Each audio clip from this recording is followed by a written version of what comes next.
कल का दिन हमारे देश के लिए बड़ा शर्मनाक दिवस रहा।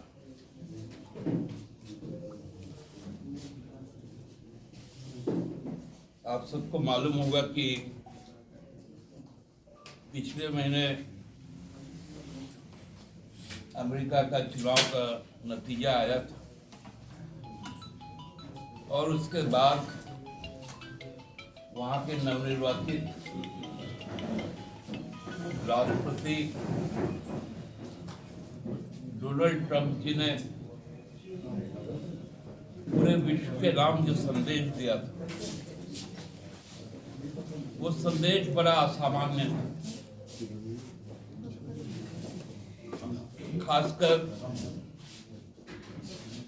उन देशों के लिए जिन देशों के लोग अमेरिका में रहकर अमेरिकी अर्थव्यवस्था ही केवल नहीं, उनके एग्रीकल्चर सेक्टर से लेकर इंडस्ट्रियल प्रोडक्शन से लेकर कंज्यूमर गुड तक के मैन्युफैक्चरिंग में और सबसे बड़ा ट्रांसपोर्ट के सेक्टर में अपनी सेवाएं दे रहे हैं। हम सबको जानते हैं कि 2014 के बाद जब इस देश में भाजपा नेतृत्व एनडीए की सरकार बनी और प्रधानमंत्री मोदी जी की नीतियां आई, तेजी से इस देश में रोजगार समाप्त होते गए।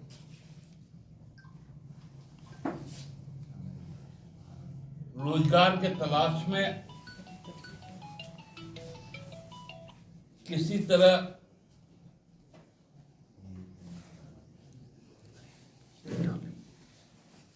जुगाड़ लगाकर लोग कई देशों में जाने लगे, जिसमें अमेरिका, कनाडा,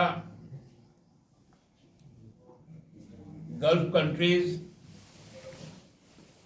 ऑस्ट्रेलिया ये प्रमुख है। जो भारतीय संसद में देश का विदेश मंत्रालय का आंकड़ा आया,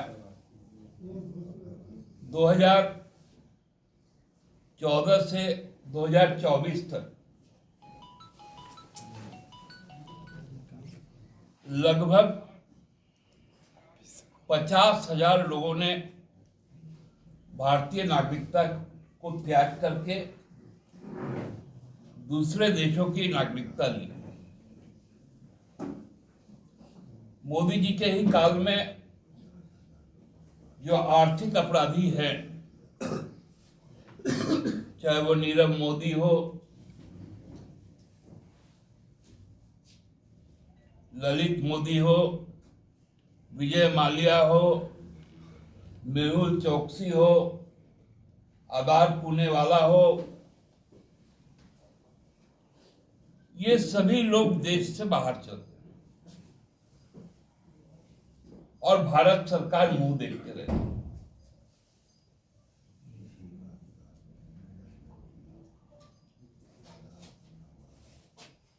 आज तक देश की जो भाजपा सरकार है,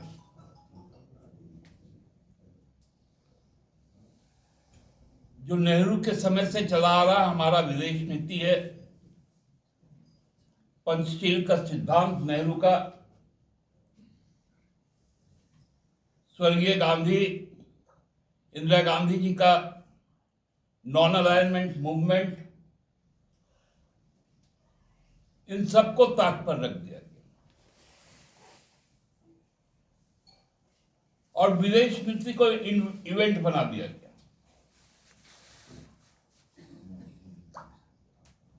किसी देश के राष्ट्रपति को लाकर झूला झुलवा देना,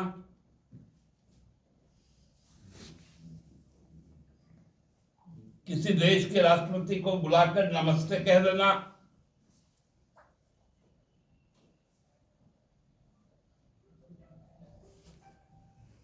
दूसरे देशों में जाकर अपने देश के बारे में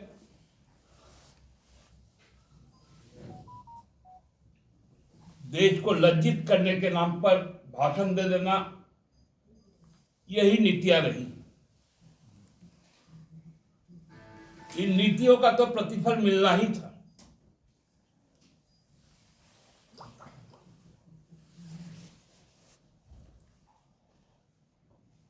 हम लोग जानते हैं, अभी 2 साल पहले रशिया यूक्रेन का जब युद्ध शुरू हुआ तो यूक्रेन में बहुत सारे देशों के छात्र वहां पर मेडिकल की पढ़ाई करने जाते हैं। अचानक शुरू हुआ युद्ध, तब यूएनओ ने एक दखल दिया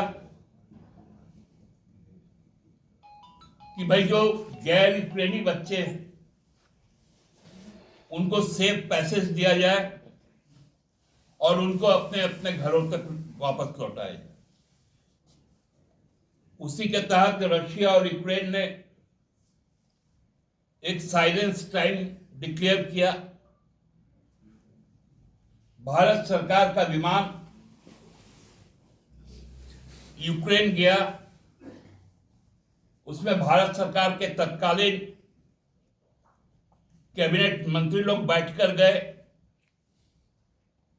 बच्चों को लेकर आए और उसका विजुअलाइजेशन हुआ।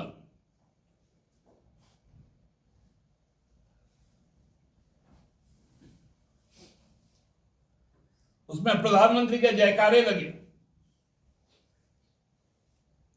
उनको दिल्ली में जिस प्रकार से वार्म वेलकम किया गया, हम लोगों को भी देख के अच्छा लगा।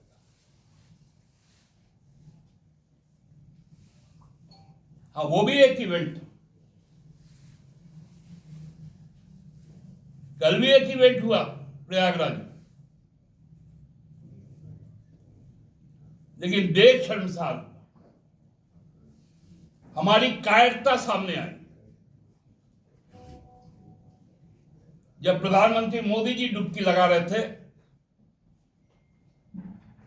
अमेरिका का सैनिक विमान अमृतसर के अंतर्राष्ट्रीय हवाई अड्डे पर उतरा। बेड़ियों में जकड़ कर दुर्दांत कैदियों के तौर पर हमारे लोगों को यहां पर भेज दिया गया।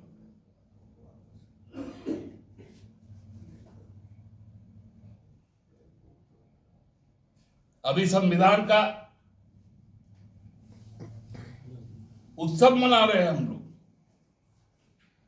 हमारे सोवर्जनिटी पर इतना बड़ा हमला हो गया, कल भारत सरकार चुप रही।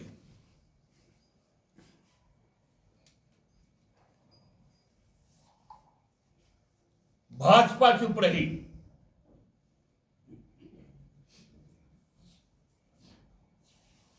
क्या ये मानवाधिकार का उल्लंघन नहीं है? यदि उन लोग इलीगल माइग्रेंट थे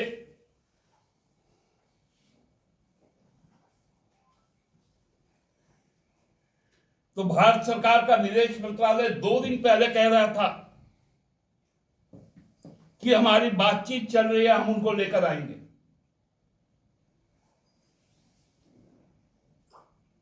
सात दिन के बाद प्रधानमंत्री जाएंगे अमेरिका। वो भी भारत का विदेश मंत्रालय नहीं कहता है, कहता है अमेरिकी विदेश मंत्रालय की भारत के प्रधानमंत्री हमारे पास आएंगे।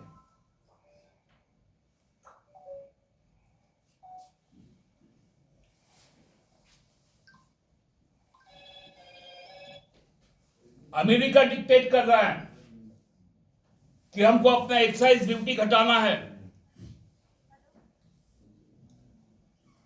जब हमारी यूपीए की सरकार थी, हमने हार्ले डेविडसन के इंजन पर 100% शुल्क लगाया था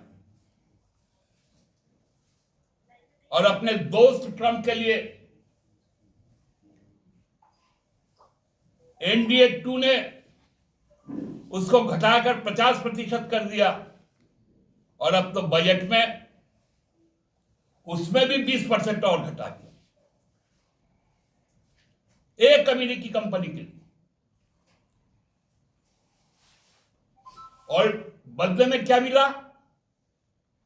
103 लोगों को जड़ी में उनको हाथ पांव बांधकर बेड़ी लगाकर उनको भेज दिया।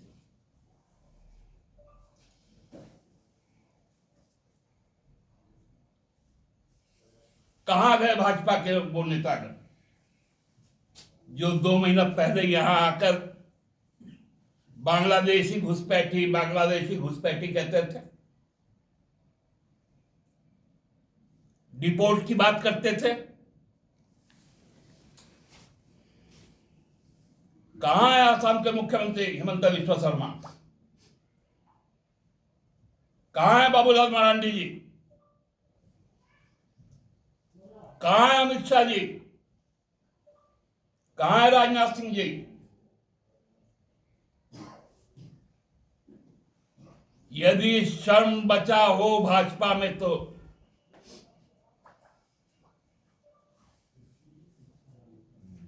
इस पर जवाब दो। क्यों चुप हो गई भाजपा?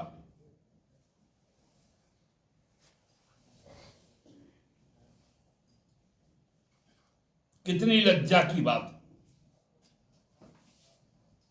हमारे अपराधी को तो हम ला नहीं पा रहे, लेकिन जो मेहनत करने गया था, आपने उसका रोजगार छीना था,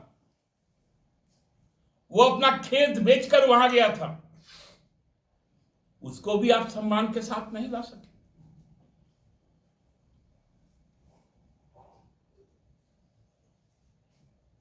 उनके गाड़ियों से जब रफा दफा किया गया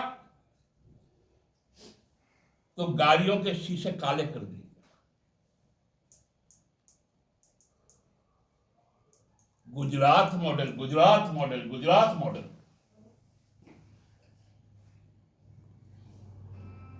रुपया का भाव गिरता है तो देश गिरता है।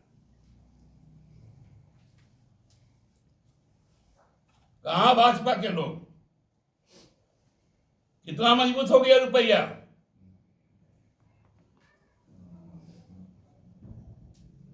₹46 का डॉलर,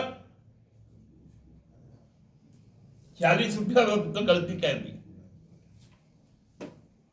₹4.07 का डॉलर, क्योंकि नेहरू के समय 12 लाख पे कर कितना लगता था बोले थे। अब तो नेहरू से ही तुलना होती है। उस समय ₹4.07 का $1, आज ₹87.75 का $1। रुपया मजबूत है। उस समय तो इनका तर्क है ₹4 से $1 है। देखो रुपया कितना मजबूत हो गया। और हम लोग ₹87.75 देते तब $1 आता। ये इकोनॉमिक्स है।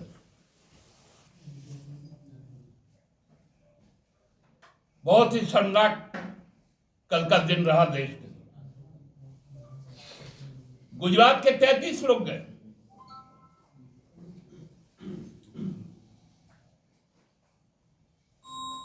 कोरोना के समय याद कीजिए, हमारे प्रवासी साथी चाहे वो लेह लद्दाख में फंसे हो, अंडमान में फंसे हो, दामन में फंसे हो, नॉर्थ ईस्ट में फंसे हो, हेमंत बाबू की सरकार ने अपना जहाज भेज कर लोगों को बुलाया। ये सीखना पड़ेगा हेमंत सोरेन से, भाजपा के नेताओं को। देश के प्रधानमंत्री को सीखना पड़ेगा एक मुख्यमंत्री से कि वो अपने नागरिक के प्रति कितना संवेदना रखता है, क्या सोच रखता है। और आप डुबकी लगा रहे हैं और आपके अंदर में जहाज घुस गया।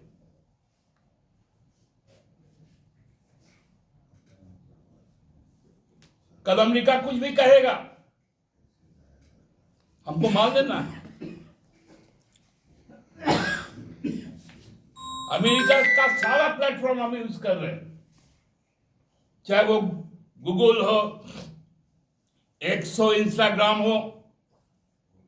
चाइना का प्रोडक्ट हम यूज कर रहे हैं। यहां जितने माइक्रोफोन, जितने चिप लगे हुए हैं यहां पर, सब चाइना के। सब प्लेटफॉर्म है अमेरिका का, हमारे पास घंटा। और बोल रहे हैं हम देश को तरक्की के रास्ते पर ले जा रहे हैं।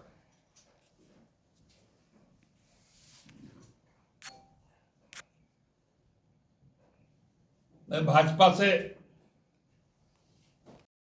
इन देश को क्यों देखना पड़ा। बहुत बहुत धन्यवाद।